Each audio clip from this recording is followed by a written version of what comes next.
When it rains, it pours. But all this water didn't come from the sky. What water they got in there, they just decided to put a 3-inch pump on the other side there. They turned it off, but right there it was running all damn day. We tracked down the company at the other end of this hose. The shocking confession. I would love to retract that. Plus, the very people you rely on to serve and protect now asking you for help. Why the tables are turned. Who will answer the call? The 911 call. You're watching Oklahoma's News 4 at 10. And we will get to all of that in a moment, but first, a story that's going to make you mad. A special tricycle made specifically for a blind teenager swiped by thieves. It was stolen from her very own front porch, and tonight her family is desperate to get it back. News 4's Jacklyn Chappel, first at 10 with the story. The bike is made for people with limited mobility, like its owner, Ariana, who is blind and uses it to get around outside. And to her family, they say it's priceless. I felt violated, more so that someone stole from her than if it were from me. This tricycle means freedom for 17-year-old Ariana, who is blind and struggles with things many of us take for granted each day. She has limited mobility and she doesn't get out and exercise and run like what you would quote unquote call a normal kid. You know, this bike will help her with that. Those cognitive skills. But now the trike is gone, taken from her home in the middle of the night. Her family says it was a gift from Ambucks a few years ago. One of her teachers nominated her for it. To purchase one can cost up to $3,000. They customize them to the child or adult. For instance, Ariana's had straps to hold her on here, straps to hold her feet in place. They have since installed surveillance at the home, but the family still can't believe someone would steal from their daughter. She loves everyone. She's fun. She doesn't forget anything. While they love to get the trike back, the family says they hope whoever took it needed it more than them. Hard, and it sucks because it takes it from my daughter, but at the end of the day, if this was something that they needed to get by for the day and it helped them, then, you know, we're okay with that. And some good news. The family tells us that OKC Ambucks has stepped in and offered to buy Ariana a new bike. Now, any money that was given to the family's GoFundMe will go right back to Ambucks. Now to more details on a breaking story we brought you last night at 10. A 4-year-old child caught in the crossfire, rushed to the hospital after being shot. We now know that little girl was playing in a van outside her home near Southeast 22nd and Walnut, where an argument broke out between people in a different car. At some point, shots were fired, hitting the little girl inside the van. Now the good news here, she's going to be okay. Late this afternoon, police announced an arrest in the case. 33-year-old Daniel Mack, he was booked into jail for assault and battery. He's also facing an additional charge for having a firearm as a convicted felon. And listen to this, a man arrested inside the state capitol accused of making threats against Oklahoma's new governor.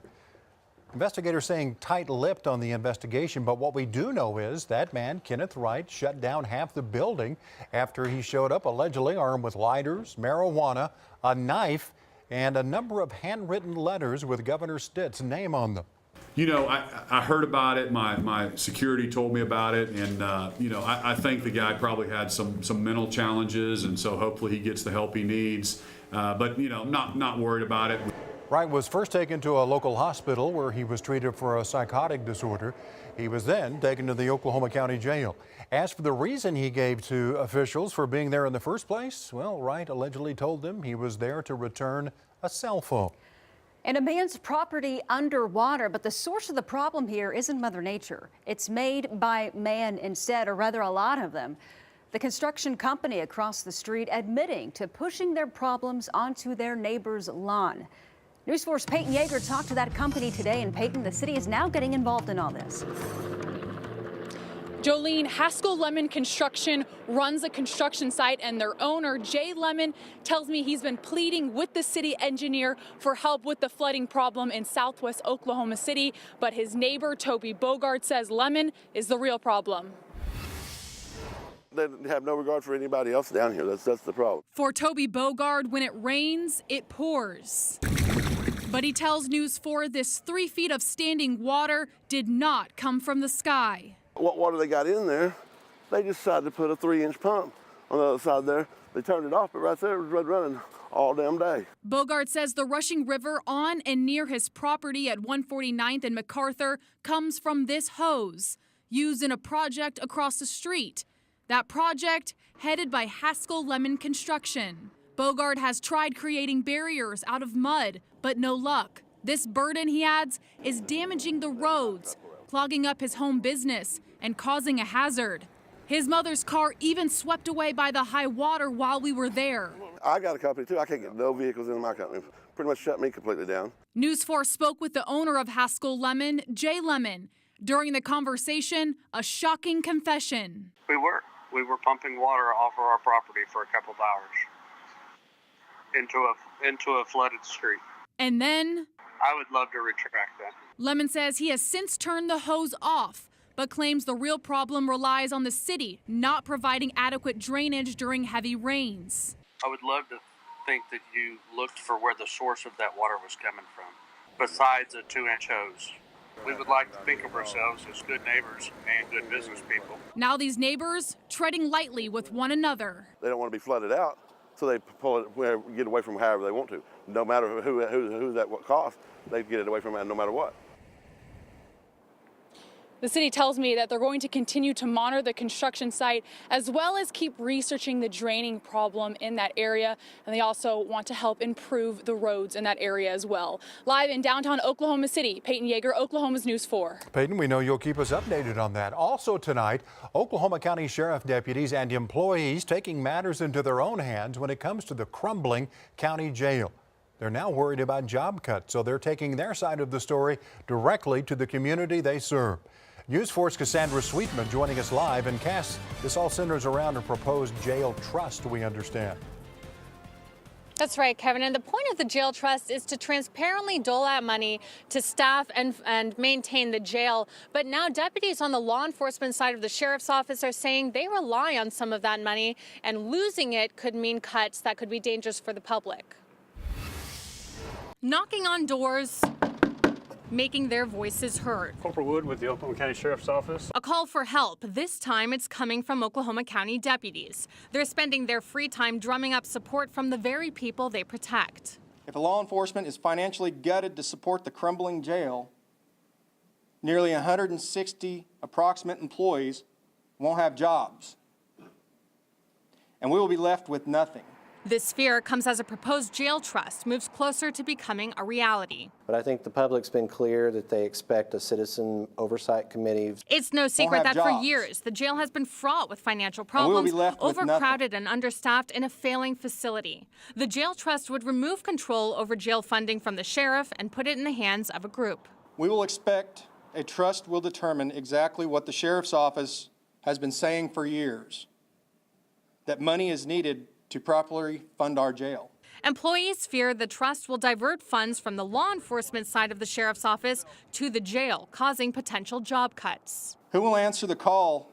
Who will respond to your emergencies?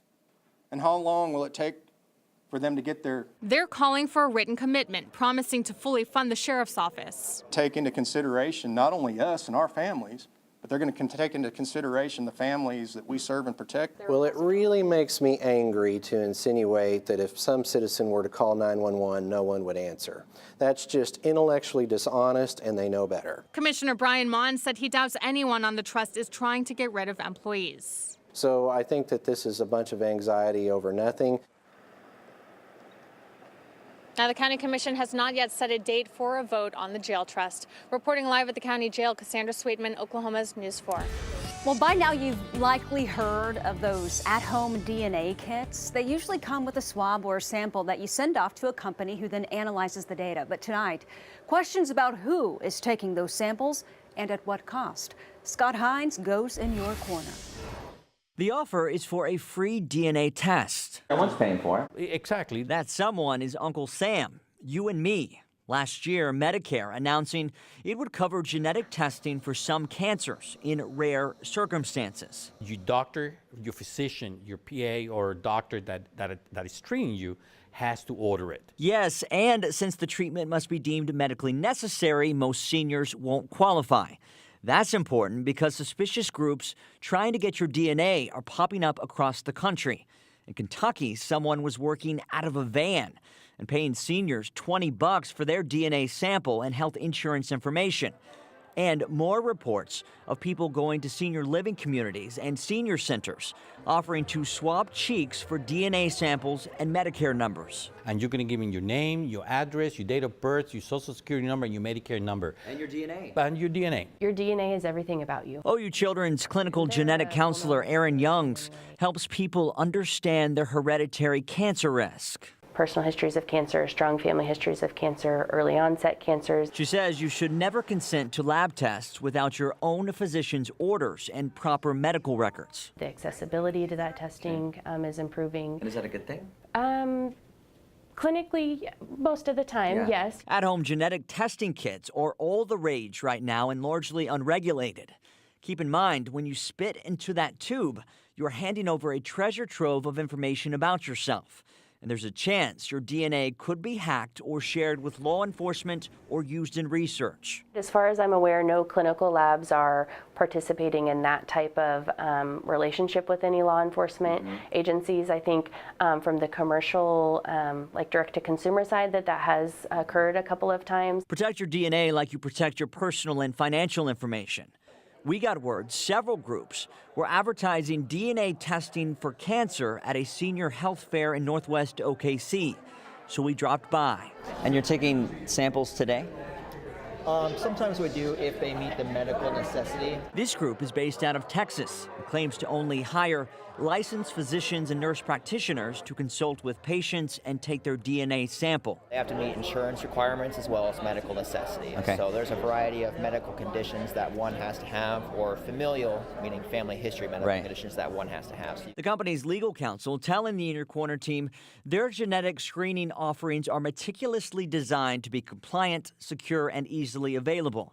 And they will never sell a patient's information or test their DNA sample without first getting permission from a doctor and their insurance. These are people who are elderly, on very limited income, and like I said, if Medicare doesn't pay, they will get a bill for $3,000 to $5,000, and you have no recourse. You have to pay it. On the flip side, there's always a chance Medicare could approve an unnecessary DNA swab test, leaving taxpayers to pick up the tab. Yes, there is a possibility. However, thanks to you and the information you provided to us, I contacted the Dallas region OIG, and they're putting an alert in all those particular tests across the nation. Now, from what we can tell, both of the groups advertising DNA testing at the senior health fair are going about things legally. But again, we're talking about your DNA and your health insurance information, so do not rush into anything. And if someone promises you their DNA testing is covered 100% by Medicare, run the other direction because it's likely shady. I'm Scott Hines in your corner. Boy, that's scary. At the end of the day, a genetic test is not a crystal ball, but it could help inform you of risks. Not all these groups are trying to scam you, but your safest bet is to consult your doctor. If you need Scott Hines in your corner, call our hotline or send us a message on our website. Now, forewarned weather with Mike Morgan. You know, I think that a lot of Oklahomans would agree that a Friday forecast is very important, especially in the month of May. We have graduations, we have proms. There's another weather system heading our way. I'm going to give you that timeline coming up as to when you can expect some rain. Right now it's the cloudy and it is the chilly outside. What a day today. Felt more like late February than the beginning of the second week in May. Skies are cloudy outside right now. Our temperature, yes, it's in the high 40s, 48 degrees with a north wind at 16 miles per hour. Wind chills in the lower 40s outside. If you're out today, no surprise on that. 49 was our morning low. We're cooler than that now. 53, pitiful. That was our daytime high. And 0.02 of an inch of rain this morning, 4.5 inches for the month of May so far, and nearly 16 inches now for the year to date, which is nearly 6 inches ahead of the pace year to date. Guthrie's 48, Chickasha's 50, Norman's 48 with Moore and Midwest City. Stillwater is 50, 47 in Ponca, 50 Alva, 45 in Woodward, and 45 in Guyman right now. Skies are cloudy, but it's currently dry. Let me get you an update here from Chopper 4 from earlier today from Logan County. Yes, you may know what that is. The Cimarron River up there around Guthrie. Now, earlier today, the forecasted crest levels for Guthrie and Ripley, Oklahoma, which is over by Stillwater, were way above flood stage. I do have good news, and the locals may already know this, but I have good news to pass along. The flood level forecasts have been lowered a fair amount as the volume of water has been able to make its way through the system pretty well, and the moderate flooding now is anticipated in most areas instead of the major overflooding, if you will, although not to lessen what you see right there from Air Comfort Solutions Chopper 4. There is flooding ongoing right now, but the levels have been lowered going forward. That is good news for sure. Call Lake came up 7.5 feet in a day today, and Keystone came up 2 feet in a day. Keystone Lake, pretty amazing stuff. Let's go back to our weather maps here and show you out to our west. We'd have some snow out here, the Colorado Rockies and the New Mexico Rockies, heavy wet snow. Our next storm system is on the way out of Arizona into New Mexico tonight, and this will travel directly across Oklahoma tomorrow and tomorrow night and on Saturday morning, and I'll have that timeline coming up. We'll see some clearing tonight, a bit of clearing. Partly to mostly cloudy skies in the morning, 43. That's 3 degrees shy of tying a record low, and then becoming cloudy once again for tomorrow, and a daytime high of 61. Amarillo, rain tomorrow, and 44 degrees, and snowing again out around Taos and Red River and Raton up towards Steamboat Springs and Durango, Colorado. Here at the Oklahoma City rain chances, 0 for the morning drive for Oklahoma City, 0 for noon tomorrow. Here's your timeline on the rain.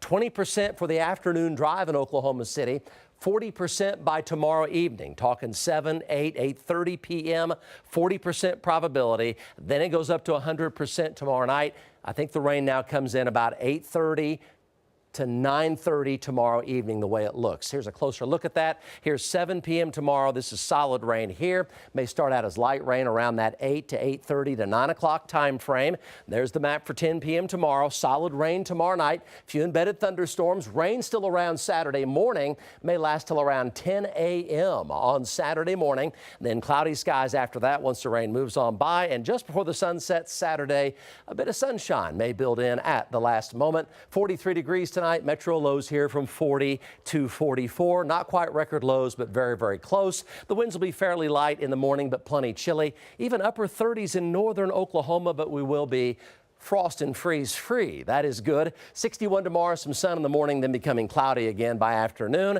And by afternoon, a low probability of rain here, moderate chance in western Oklahoma, and a high probability by Friday afternoon tomorrow in far western Oklahoma. Mid 50s to lower 60s for highs. Wet tomorrow night, upper 40s and low 50s. Wet early Saturday morning, then by Saturday afternoon, the rain moves on by, and 63 for a daytime high. Rainfall through 10 o'clock tomorrow evening, perhaps a trace by about that time, so it starts out very light rain. Then we get around 1/3 of an inch to a 1/2 inch tomorrow night and on Saturday morning. For Mom, it looks gorgeous. Light winds, sunshine, low to mid 70s for a spectacular Mother's Day. Here's my 7-day, 43 to 61 tomorrow. By evening, 40%, 100% tomorrow night, 80% Saturday morning, and then cloudy and 63. Gorgeous on Mother's Day and 74. And temperatures close to 80 degrees as we head toward the middle and latter part of the week. And our next chance of storms is going to be probably toward either Saturday or Sunday of the following weekend, the one after this. All the moms out there, including this young lady, deserve a nice day. And they're going to get it. All right. And they do deserve it. Thanks, right? Mike. Thank you so much. And when you wake up in the morning, get your first forecast. You're forewarned in the morning with Damian and Emily tomorrow morning. Bedlam's back, and so is the Big 12 softball tournament. Brian has that, plus serious coin for Kyler. The eye-popping figures on the former Sooner Stars contract. It's good to be Crazy. Kyler Murray. You're watching Oklahoma's News 4 at 10 with Joleen Chaney, Kevin Ogle, Mike Morgan, Brian Brinkley, and Scott Hines in your corner. Oklahoma's News 4, looking out for you. Now, sports with Brian Brinkley. There was a famous book and then a famous movie called Moneyball about how the Oakland Athletics pinched pennies to get the best baseball team they could put on the field.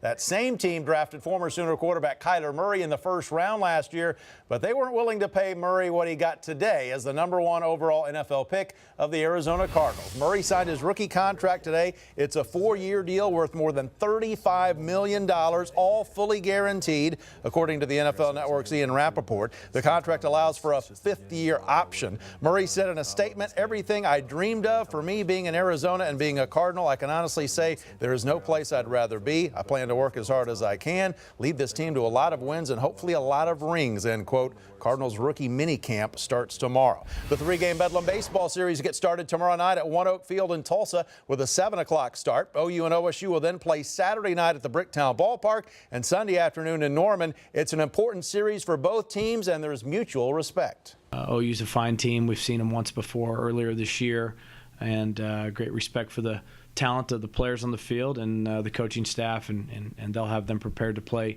just like we will. So it should be another great series. Very good. I mean, a seasoned team. I mean, you got the outfield back, the center fielder's really good player. The catchers, both catchers, transfer guys, really good. Pitching staff's always going to be good. Rob Walton's a pitching coach. They're a very dynamic baseball team. The Big 12 softball tournament gets started tomorrow at the Hall of Fame Stadium Complex in OKC. Top seed OU and second seed OSU will both play 2 games in pool play to determine which placement game they'll play in Saturday. None of the games will be on the main field due to the renovations being done in preparation for the Women's College World Series, so keep that in mind. OU's Grace Green was named today one of 10 finalists for the National Freshman of the Year, and UCO's top-ranked softball team beat Minnesota Duluth 4-0 today in the opener of their NCAA Division II Regional in Edmond. When we get back, an in-state rivalry returning and 2 future Cowboys go at it in the state high school baseball tournament. It's next on Oklahoma's News 4. A battle of future OSU Cowboys as Jinx faced Westmore in the Class 6A state baseball tournament quarterfinals. Jinx pitcher Bryce Osmond, one of his 12 strikeouts. He gave up just 2 hits. Westmore pitcher Cale Davis is headed to OSU, one of his 9 strikeouts. He gave up just 3 hits, but one of them produced the lone run of the game, the single by Gio Blackshaw to score Jack Harden. Jinx won at 1-0 to advance to the semifinals. They'll play Edmond Santa Fe in the semis tomorrow. We're back with more after this. Thanks for joining us tonight. Good night.